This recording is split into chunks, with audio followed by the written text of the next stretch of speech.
Welcome everybody, and we're going to be taking a look at the second mould that Diorama Debris sent me, and this is of a window opening, and I have already cast a few off just to see what they came out like.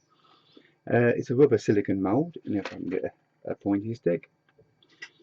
Now it's done the same as the doorway. We've got a nice half arch at the top. It's done in English bond. We have a space at the bottom here for a sill, which is very nice as well, and it's all done in the English bond. It's a very nice mould, very well detailed.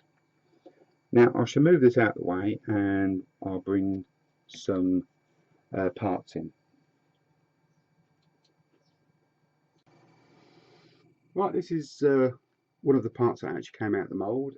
As you can see, it really is nice detailed. We've got the nice half arch at the top. It's in the English bond, and if I turn it to the side, you can see that we've actually got detailing on the edge of the brickwork, and the same, if I can pick it up, on the underside of the archway, which is really nice. I'm sorry about the light today, it's just not being, it's not playing. When you cast it, it casts this section in the back, which is, it pushes out very easy, but it keeps the whole thing stable while you're using it and building with it, so it's a very good idea. Also, you could actually use this as when they do buildings and they brick up windows, they normally brick them up, then give them a quick render, so you could actually use that for that.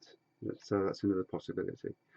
Also, while I'm talking about these, I've spoken to Diorama Debris, and they have actually told me that there probably will be two of these moulds. I'm not quite sure yet. They're going to wait until I do a build, but there might be a left hand and a right hand section. Like the English bond has two moulds, this will have two sections in one mould. This is because they need to go round opposite corners, but we will see if that needs to be done after I've done a build with these. Also, they have told me as well that they're going to be doing these in a stretcher bond, which will be great. Stretcher bond will be a very useful one because the stretcher bond is a good all-rounder. So they will be doing these in stretcher bond. So looking back on these, we'll go back. It fits a brick section, as you can see, of the English bond. This one here, I've actually pushed the section out so you can see what it looks like. To me, they look pretty good, and I'm really looking forward to doing a build with them. I've also got some sills. Now, it's very difficult to see the detailing on these sills, but I will try something. We'll get that back into focus. Let's see if I can get any closer. Let's get as close as I can get. But if you can see that my big fingers there, they've actually got detailing in it. They're all rebated, so they sit under the actual brickwork, and they sit with it. They've got a slant on them, like the proper sills. And they will actually, when they sit in, this one is designed for this particular one. When they sit back in the correct position, they will actually cover two brick sections, so it does sit all correct. Very nice little mould, very nicely detailed, and I will be doing a quick mould review on that one so you can see a little bit closer. Now, the same thing comes out on this section, excuse the big hand, as it did with the brick doorway. Now, if you saw the brick doorway, you know I would have pointed out about the brick coursing being incorrect. People are saying it should be a full brick instead of a queen closure, and I did explain on the last video this reason why this happens. These moulds are all based on photographs taken from a house in France. And this is the way they've set it out, because there is a deviation in the brick laying, and there's a short clip coming up after this just explaining the reason how this goes about. Now, it's not wrong and it's not right. It's just one of those things that happen in buildings and when things are being built. And there's plenty of videos out on YouTube you can go and watch, and they'll show you how to do brick coursing and how it should look and everything else, and they're telling you it's correct. But they're always done on nice flat factory floors, and they've got loads of space and they can get all around their wall with no problem. And yes, it is correct. But they don't show you when you're up to your eyeballs in mud and water and you're rammed down a little hole trying to lay bricks in the middle of the winter or even the middle of summer. It's not pleasant. So the little video will just roughly explain how this all comes about. Now, for people that have already seen that video, that clip, I should say thank you very much for joining me, and hopefully we'll see you on the build.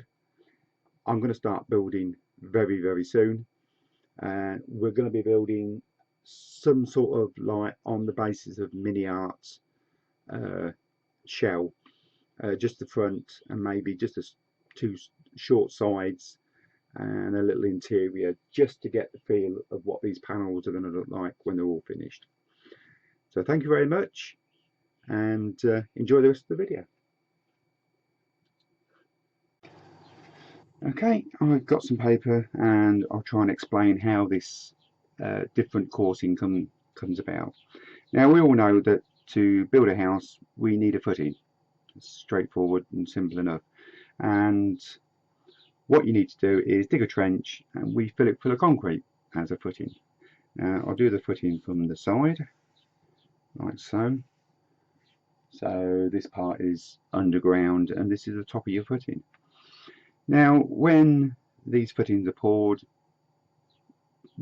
they were mixed by hand, by shoveling ballast and cement into a mixer, even being hand mixed, some of them, and then poured into the actual footing. Now, the problem with that is that you get in different mixes, different wetnesses and everything else like that, and what happens is you get a sort of uneven surface to the actual footing, like so. And when it dries, then you get the bricklayer come in, and a bricklayer would actually put a brick on the corners for his levels, and then he would pull a string line through, miles out there, put a string line through from side to side, nice and taut, and then what he would do is go along with tape measure or ruler and just sort of dip it in places just to check to see if everything was nice and level for him to start laying bricks. Now, 9 times out of 10 you always got a hump in the concrete, and in bricklaying terms this is called a pig, because it is a pig to get over. So the first course needs to be laid in level, and they would use this first course to chop bricks and make up this section. Now, on any plans when they're doing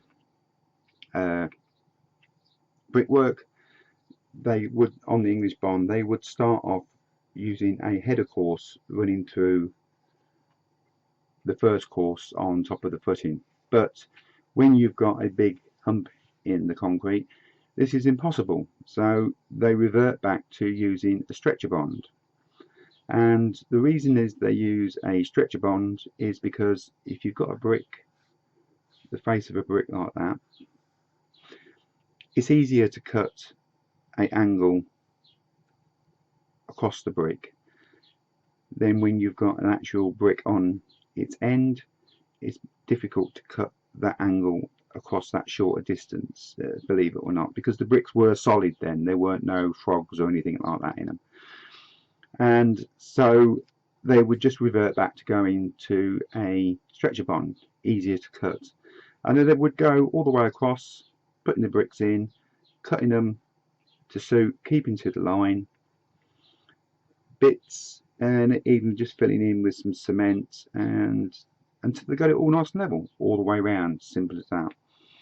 Then they would start building their corners, straightforward enough, build a corner on either side. And as they've started with a stretcher, the next course automatically would be a header course. So they would run the header and then a stretcher and then a header and carry the walls up. Now this would all be backfilled, so you wouldn't see all this messy brickwork because this is all below ground. And the problem that occurs, but it's not a problem, is because they've started off with a stretcher bond, it means it actually turns the bond around. So when you actually get to a window opening or a door opening, you don't have a full brick against the window, you have a part brick and a half brick. Now if it's been started off with the header course, that would be a full brick, and then the half brick would be on there. It's just, that's the way it happens when you're actually doing a building. It isn't wrong and it isn't right. It's just the way it goes, because it's very easy to read a book, it's very easy to watch a video, and for them to show you that all these bricks are perfectly on a perfect flat surface, which they always are, because you never see them in the footings. They're always in some sort of factory on a flat floor, and it's very easy to actually do it that way and to get the bond correct. But back in the days when these were built, these were deep holes and it was a struggle to actually get these footings in, so that is the reason why it changes around. So I hope that little explanation has sort of like given you an idea of the reason why that is like that, but it's still correct. There's nothing wrong with it, and I'm quite happy to build using these sections. Now these sections, I am going to build a small base and put everything together and see what we can actually work out. So thank you very much for joining me, and hopefully we'll see you on the build update.